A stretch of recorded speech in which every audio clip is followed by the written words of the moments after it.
Bendita seja a Trindade, para sempre seja bendita. Livro Suma Demoníaca do Padre José Antônio Fortea. Capítulo 3. Fenomenologia Demoníaca. Questão 140. Qual é a fenomenologia demoníaca? A fenomenologia demoníaca pode ser enquadrada no seguinte diagrama. Eu vou colocar uma imagem aqui agora para você seguir comigo.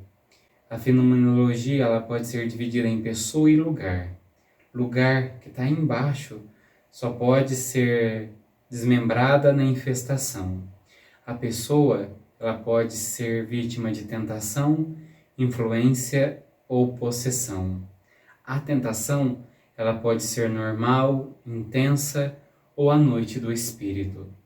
Como nós vimos lá atrás, o padre José Antônio Fortea fala da infestação, fala da tentação como algo muito presente durante a noite do espírito. São João da Cruz, por outra forma, ele prioriza a questão da ação de Deus nesse momento. Mas é um momento onde a tentação também se faz forte. A influência, ela pode ser dividida em interna e externa. A influência interna, por sua vez, pode ser dividida sobre o corpo, sobre a mente, sobre o espírito.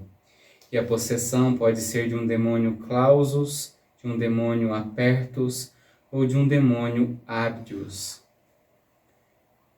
A influência interna é o fenômeno no qual um demônio exerce certa influência sobre o corpo, a mente ou o espírito de uma pessoa. Na influência externa, ao atuar do lado de fora, o demônio tem menos poder. É muito difícil poder atuar sobre o corpo do lado de fora. Quando muito, costumam se produzir sensações, calafrios, sensações de ter algo colado ao corpo, coisas assim, mas não doenças. Já sobre a mente, a influência externa pode ser grande, pois o demônio pode tentar com lembranças, imaginações e pensamentos. Porém, do lado de fora, é bem mais difícil influenciar o espírito da pessoa, infundindo nela a sensação de desespero, tão característica das pessoas que sofrem uma influência interna. A possessão é o fenômeno no qual um demônio, em determinados momentos, possui o corpo de uma pessoa, podendo movê-lo ou falar por meio dele.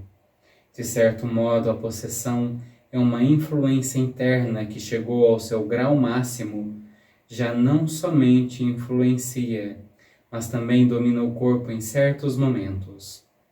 Porém, observe-se que esse domínio se produz em alguns momentos. O demônio, nem mesmo na possessão, pode fazer o que quer com o corpo a qualquer hora. Devemos observar que na tentação o demônio vai e vem, enquanto na influência externa o demônio está vez ou outra ao lado da vítima. Na influência interna está dentro, mas não há a possessão do corpo, enquanto que na possessão leva-se em conta o poder que um demônio pode ter sobre a pessoa, havendo uma verdadeira possessão do corpo de tal maneira que a pessoa ou perde a consciência quando o demônio se move, ou fala por meio dela, ou se estiver consciente, o possesso vê o que o demônio faz com seu próprio corpo, sem poder agir. O demônio fechado é o que não fala, o aberto é o que fala e se manifesta abertamente. O demônio abditus é o que está dentro, mas não dá nenhum sinal de estar ali. Como sabemos então que ele está dentro de um demônio abdius?